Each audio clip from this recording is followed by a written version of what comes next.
अस्सलाम वालेकुम गाइस। तो आज हम पढ़ने वाले हैं सिकल सेल एनीमिया के बारे में, क्योंकि हमने जो पेशेंट आज देखा सिकल सेल एनीमिया के बारे में, क्योंकि हमें पहले से नॉलेज है सिकल सेल एनीमिया की कि जैसे कि आपने देखा कि ये ऑटोसोमल रिसेसिव डिसऑर्डर होता है, एक हेमेटोलॉजी की डिसीज़ होती है। एंड इसके अंदर क्या होता है कि जो हमारे नॉर्मल आरबीसी होते हैं वो सिकल शेप के हो जाते हैं, सिकल शेप होते हैं। जैसे कि आप देखिए गार्डनर जो है वो जो दराती होता है उससे जो पेड़ की कटिंग वगैरह जो भी करता है तो सिकल शेप के हो जाते हैं। एंड ऐसा क्यों होता है? क्योंकि इसके अंदर पॉइंट म्यूटेशन हो जाता है। क्योंकि हम सबको पता है कि हमारे हीमोग्लोबिन में क्या होता है, हीमोग्लोबिन ए होता है जिसके अंदर 2 अल्फा और 2 बीटा चेन होती है। तो बीटा ग्लोबिन चेन के अंदर क्या होता है, पॉइंट म्यूटेशन हो जाता है, ग्लूटामेट रिप्लेस हो जाता है वेलिन से। तो ऐसा हमारी चेन में होता है। हमें पता है कि हमारा जो आरबीसी होता है वो बाइकॉन्केव होता है, लेकिन सिकल सेल एनीमिया में ये बाइकॉन्केविटी जो है वो डिस्टॉर्ट हो जाती है और सिकल हो जाती है।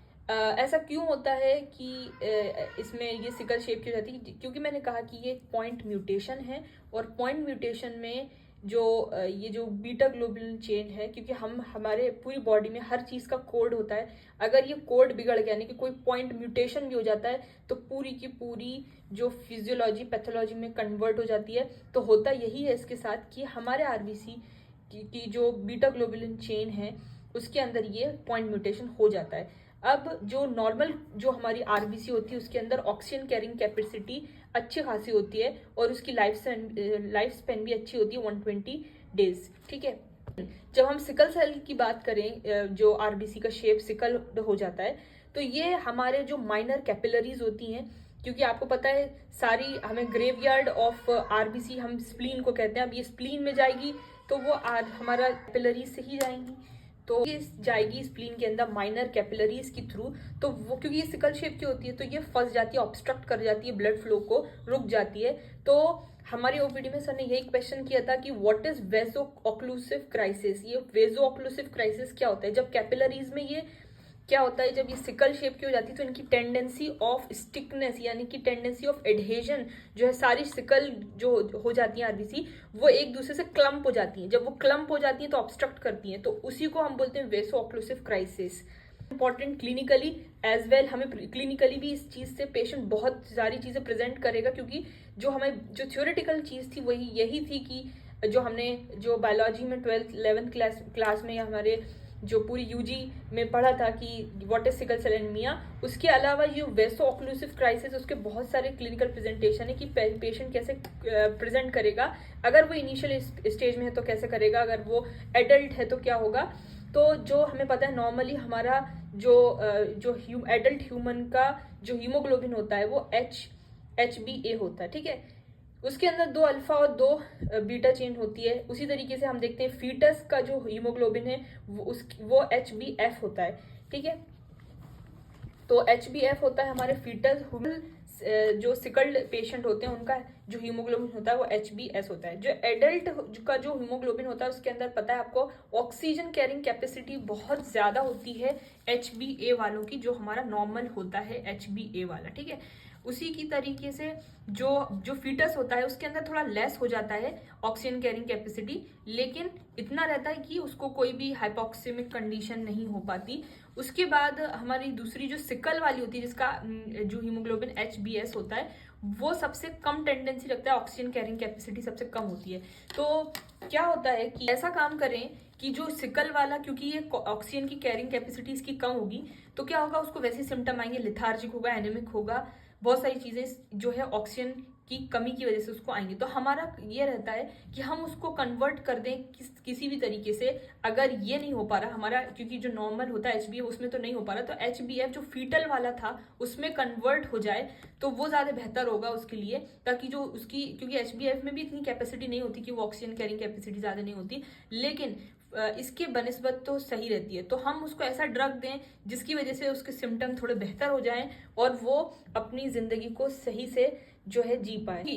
अगर उसका जो हीमोग्लोबिन, जो हमने कोई ऐसा ड्रग नहीं दिया या फिर उसके ऊपर कोई भी इलाज नहीं करा और उसका जो हीमोग्लोबिन HbS ही रहने दिया सिकल्ड वालों का, तो आगे चल के क्योंकि वो एनेमिक रहेंगे, सही है, डिसफंक्शन उसका रहेगा, लिथार्जिक रहेंगे हमेशा, क्योंकि 6 से 8 उनका ज्यादातर होता है सिकल वालों का एनीमिया। और उसकी जो ब्लड पिक्चर है वो उठा के देखना, तो CBC रिपोर्ट उठा के देखना, उसका एनीमिक होगा, उसको वो बोलेगा। क्योंकि हम लोग जो OPD में एक बच्चे से मिले थे which is about 10 year old, वो बोल रहा था कि मुझे ना चलने में दिक्कत होती थी, मुझे ब्रेथलेसनेस होती थी, और फिर क्या होता था, मैं भाग नहीं पाता था, मैं फिर स्लोली मैं चलता था। तो उसको क्या हो रहा था कि वो जो है ब्रेथलेसनेस हो रही थी, क्योंकि उसकी ऑक्सीजन कैरिंग कैपेसिटी जो है इस हीमोग्लोबिन से which is sickled point mutate, तो उससे क्या है कैरिंग कैपेसिटी कम हो रही थी। तो उसका ऐसा होगा, अगर हम इसी कंडीशन को ज़्यादा सीवियरिटी में ले जाएं, सीवियरिटी में क्या होगा, जब यही हाल हुआ तो सिकल सेल एनीमिया क्या होता है, जब हमारे ब्लड सर्कुलेशन में होते हैं तो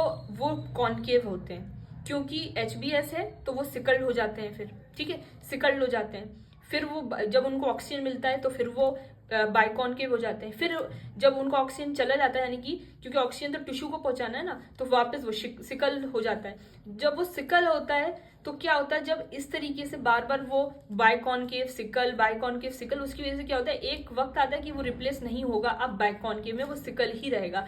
तो सिकल का ये बहुत बुरा इसका सिवियर फॉर्म है कि उसको वो क्लम्पिंग होने लगी। जब क्लम्पिंग होने लगी कि अगर वो हार्ट में जाता है तो एंजाइना से प्रेजेंट करेगा, हार्ट फेलियर से प्रेजेंट करेगा, हार्ट फेलियर एनीमिया, और वैसे ऑक्लूसिव क्राइसिस टाइम में तो क्या होगा कि अगर वो ब्रेन में चला गया तो भाई स्ट्रोक भी हो सकता है, और स्ट्रोक में क्या है, वेन के अंदर ऑक्लूड कर जाएगा, तो उसका CVA होगा।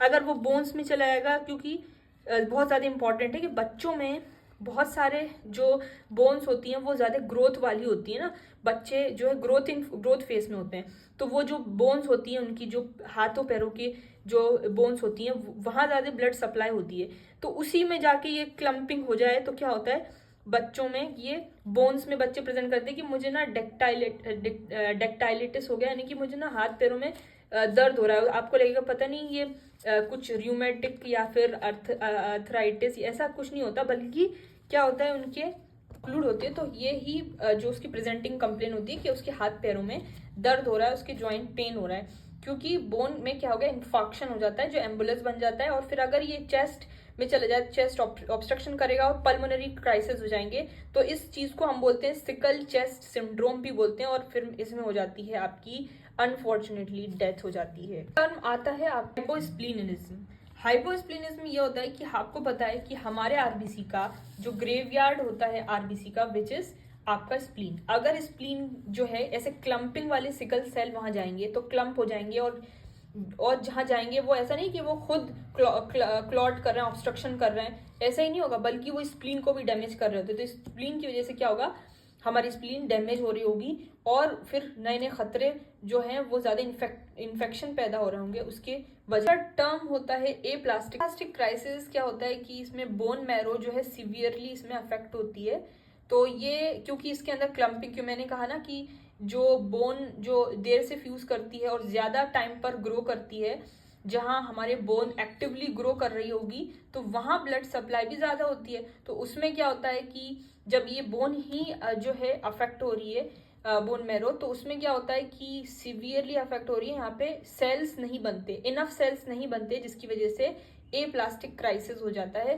तो इस तरीके से BC काउंट है वो भी लेटर, इनिशियली तो वाइट सेल काउंट भी मतलब थोड़े से कम मिलेंगे, और लेटर स्टेज में ज़्यादा मिलेंगे, लेकिन इनिशियली में तो कम ही मिलेंगे। तो आपको उसकी ब्लड प्रोफाइल में एनीमिया दिखेगा, और 6 to 8 मिलेगा, हो सकता है WBC कम हो सकता है वो प्रेजेंट करे कि उसके हाथ पैरों में दर्द हो रहा है और उसको सांस लेने में तकलीफ हो रही है।